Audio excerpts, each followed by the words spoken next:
रात्रीचे बरोबर 12 वाजले होते. दिवसभराच्या कामामुळे मी खूप थकलो होतो. मोबाईल सायलेंटवर ठेवून झोपायची तयारी करत होतो, तेवढ्यात फोन वाजला. स्क्रीनवर एक अनोळखी नंबर दिसत होता. इतक्या रात्री कोण फोन करतंय म्हणून मी थोडा वेळ दुर्लक्ष केलं. पण फोन सतत वाजत राहिला. शेवटी मी कॉल उचलला. काही सेकंद शांतता होती. मग समोरून एका मुलीचा मंद, थरथरता आवाज आला. हॅलो. कृपया फोन कट करू नका. मी आश्चर्याने विचारलं, तू कोण आहेस? ती काही क्षण शांत राहिली आणि म्हणाली, माझं नाव आत्ता सांगू शकत नाही. पण मला फक्त तुमच्याशी बोलायचं आहे. मला वाटलं कोणीतरी माझी मजा घेत आहे. मी फोन ठेवणार इतक्यात ती म्हणाली, उद्या सकाळी कामावर जाताना पावसामुळे मुख्य रस्ता वापरू नका. दुसऱ्या रस्त्याने जा. मला राग आला. तुला माझ्याबद्दल इतकं कसं माहीत? ती फक्त एवढंच म्हणाली, उद्या समजेल. फोन कट झाला. दुसऱ्या दिवशी मी तिचं बोलणं मनावर घेतलं नाही. पण घराबाहेर पडल्यावर अचानक तिचे शब्द आठवले. कसंतरी वाटलं आणि मी दुसऱ्या रस्त्याने गेलो. ऑफिसमध्ये पोहोचल्यावर समजलं की मी नेहमी वापरत असलेल्या रस्त्यावर पहाटे मोठा अपघात झाला होता. अनेक गाड्या अडकल्या होत्या. माझ्या अंगावर काटा आला. तिला हे आधीच कसं माहीत होतं? त्या रात्री बरोबर 12 वाजता पुन्हा फोन आला. मी कॉल उचलताच ती हलकंसं हसली. आज माझं ऐकलंत? धन्यवाद. मी थेट विचारलं, तू कोण आहेस? माझ्यावर लक्ष ठेवतेस का? ती म्हणाली, नाही. पण तुमचं काही वाईट होऊ नये एवढंच वाटतं. हळूहळू हा रोजचा नियम झाला. रोज रात्री 12 वाजता तिचा फोन यायचा. आम्ही तासनतास बोलायचो. ती माझ्या आवडीनिवडी सांगायची. माझ्या आईच्या तब्येतीची चौकशी करायची. मी ऑफिसमध्ये उदास असलो तर तिला तेही समजायचं. एक दिवस मी हसत विचारलं, तुला माझ्याबद्दल इतकं सगळं कसं माहीत? ती काही क्षण शांत राहिली. मग म्हणाली, कारण मी तुम्हाला खूप वर्षांपासून ओळखते. मी डोकं खाजवत म्हणालो, पण मी तर तुला कधीच पाहिलं नाही. ती हळूच म्हणाली, पाहिलं आहे. पण ओळखलं नाही. त्या उत्तराने माझ्या मनात हजारो प्रश्न निर्माण झाले. दिवसेंदिवस तिच्याशी बोलण्याची सवय लागली. रात्री 12 वाजण्याची मी वाट पाहू लागलो. एक दिवस मी तिच्याशी थोड्या हसतखेळत म्हणालो, तुझा चेहरा पाहायचा आहे. फोनच्या दुसऱ्या बाजूला अचानक शांतता पसरली. काही क्षणांनी तिचा आवाज आला. जर माझा चेहरा पाहिलात तर कदाचित माझ्याशी पुन्हा कधी बोलू शकणार नाही.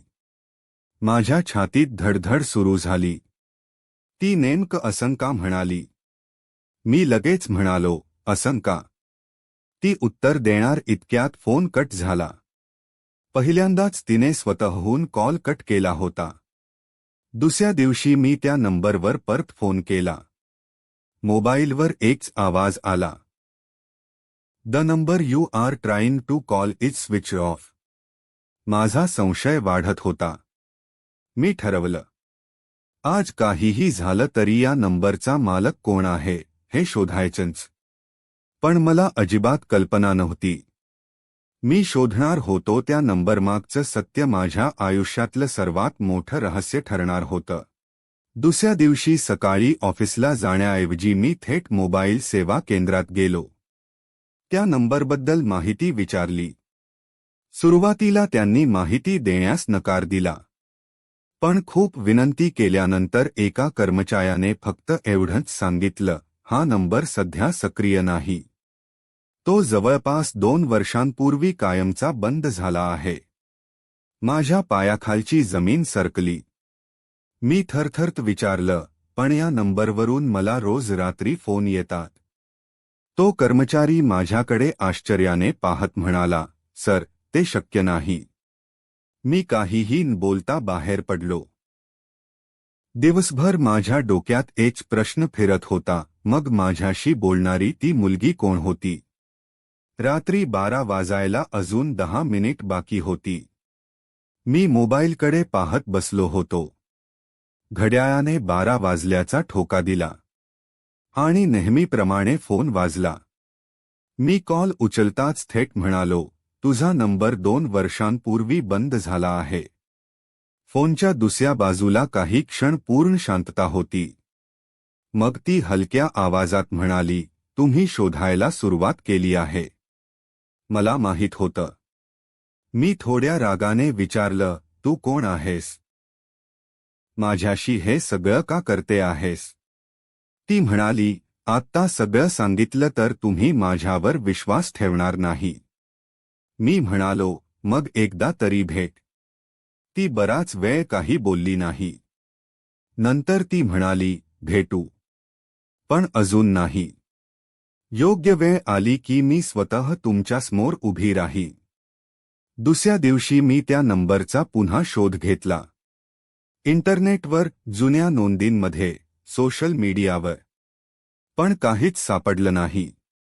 रोज रात्री आमचं बोलणं वाढत होतं. ती मला कविता ऐकवायची.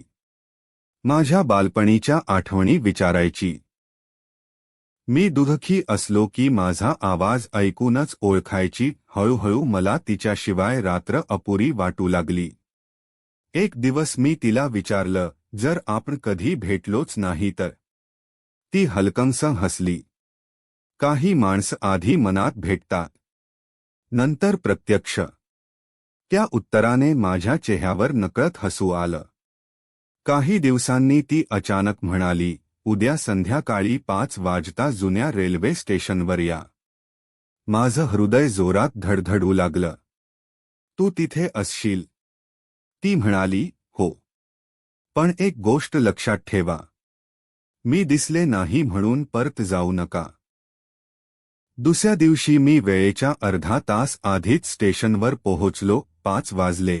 5 वाजून 10 मिनिट झाली, 20 मिनिट झाली. पण ती आली नाही. मी निराश होऊन निघणार इतक्यात मागून एक लहान मुलगी धावत आली.